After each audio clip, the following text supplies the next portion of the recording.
nonstop partying and you guys are still amped. Welcome, ladies. Thank you so much for being here. Thank you for having us. Thank you, Clexacon, for having us. So this is a con unlike any other. What has it been like for you two to be here? It's been such an unreal experience. I mean, we've done a couple of conventions now, but we've been chatting all weekend and just saying how amazing it is to actually have a bit more time with people, because often it can feel so rushed, these events where it's such a long line and we're trying to get through everyone and we want to talk with everyone, but then everyone is rushing us, and actually being able to hear you guys talk about how much the show means to you and how much our characters have influenced your lives is, I mean, it's such a, like, we get to hear from you guys all the time about how much our show means to you, but you have no idea how much it means to us to hear that our work has impacted people's lives. It's like beyond special. Yeah.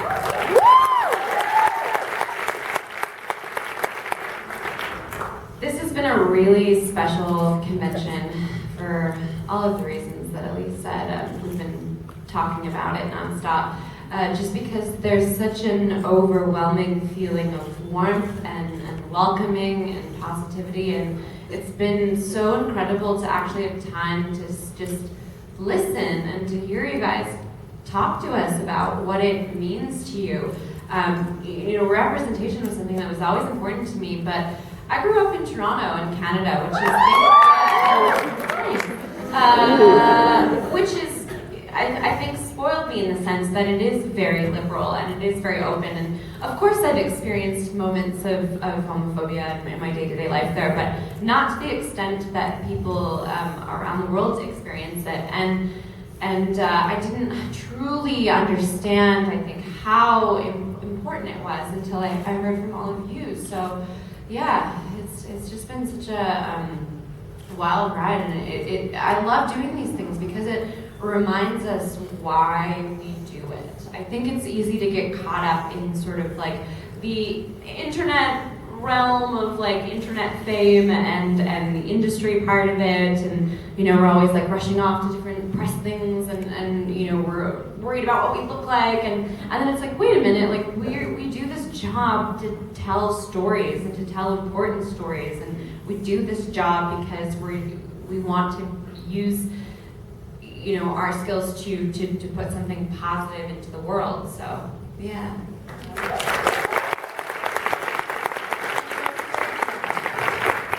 And you're both so talented, and I think that we've gotten to see you grow so much as actors over the last few years. I mean, you were always great, but I mean, come on, that third season? Holy shit, right? Well, we'll get to that. Who is moderating this panel? Don't mess with her. So actually, I really want to talk about Carmilla, like the nitty-gritty of it, because you're both so funny, but there are so many wonderful scenes, I'm sure, that did not make the final cut, and I want to know what were some scenes that you guys were just in love with that just didn't make it? Oh, to Carmilla? Yeah, to Carmilla? Oh, everything, isn't it? There's nothing that didn't make the final cut. And the interesting thing about web series is that if any bloopers or alternative kisses or scenes didn't make it into the actual show, they're in the bundles and packages that are put out. So it's a funny thing as an actor because literally everything gets shown. That's such a rarity because so much of what you're doing, like, I'm sure so much of what you did on Almost Adults, like, ended up on the editing room floor. Yeah, absolutely.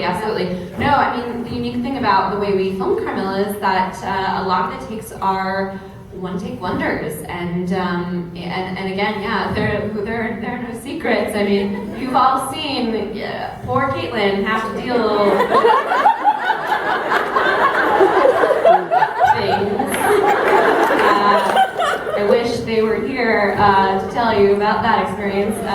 We'll just say that we're very in sync, and I don't know if you've seen the Clipper, but we have no secrets. Always beans for lunch. clench on the head. Why? We'll never know. Nobody ever learns. A gassy yet compelling sex. That's what you're saying. It was a gas filming Carmilla. It was a gas. A blast, you may say. Okay, so Elise, this is something I've always wondered about Laura. So Laura and Lauren from Lost Girl are kind of in a similar situation with their paramours. They're both humans who are in love with immortal / mystical creature people, and they're both gonna outage and outlive.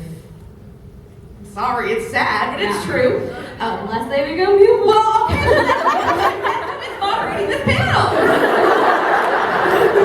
So I would say, give them a chance, because you know Laura intimately. Given the chance, do you think Laura would ever become a vampire? I know Carmilla would never want her to do that. No, I don't think so, yeah. But, since when does Laura listen to Carmilla and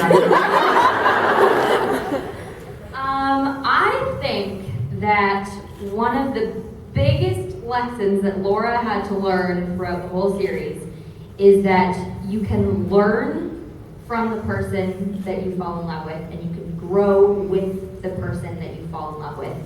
But you can't change the person that you fall in love with, and you can't change yourself for the person that you fall in love with, in an ingenuine way. And so I think, Laura, I don't think she would have done it. I don't think I should talk to the writers before I say these things in public. But I think one of that was like an important lesson in Laura's life, is that you can't alter who you are to fit what you think someone else wants. That's something I'm still working on. So I think, aren't we all spare? Right? I don't think it ever ends. So I don't think she will become a vampire. I don't know, maybe the writers have a story, I don't know. I'm weirdly a little disappointed. I become a vampire for Natasha. She's become a what? Vampire for Natasha. Wait, like you personally? Like not Laura. I know. Yeah. Vampires are cool. And the fanfic keeps writing it. What have you done? She knows what she did. So Natasha, now that the web series is over and you've had a little time to breathe, what has been your biggest takeaway from playing Carmilla Karnstein? I constantly have this fear that I'm never going to have a role like this again. Like, I think that's every actor's fear, is we always worry that everything we work on is the last thing we work on. And obviously I've had the opportunity to be a part of a lot of wonderful projects since then, but nothing really compares to the very special experience that I've had with Carmilla. And I don't know, I might have some great experiences in the future, and I might have the same kind of chemistry with another co-star in the future, but I truly think that this experience has been incredibly unique, and I think the more we work with other people, we realize what a special connection we have, and also realize what a special connection to our characters we have.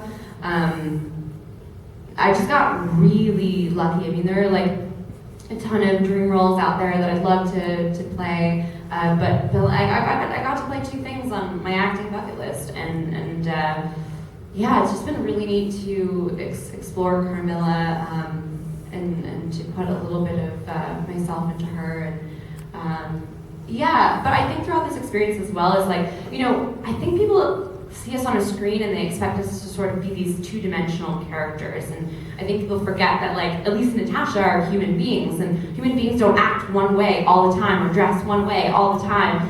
Different experiences and environments and people I'm around will bring out different colors in my personality. So certainly Carmilla is very close to me. There are things that she says or ways that she sits or things that she does where it's that's me. I read the role and I was like, yes, this is me.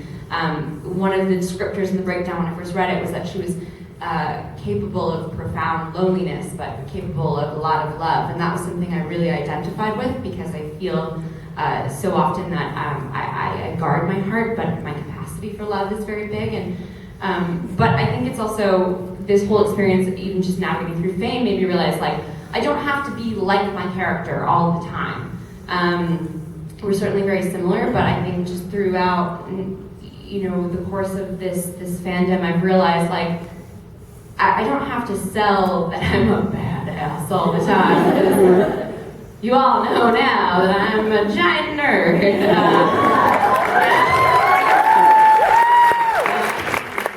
So I think that's kind of the takeaway, is that I just kind of learned that like it's okay to like be a human being and to not always feel like you're like selling this brand, you know.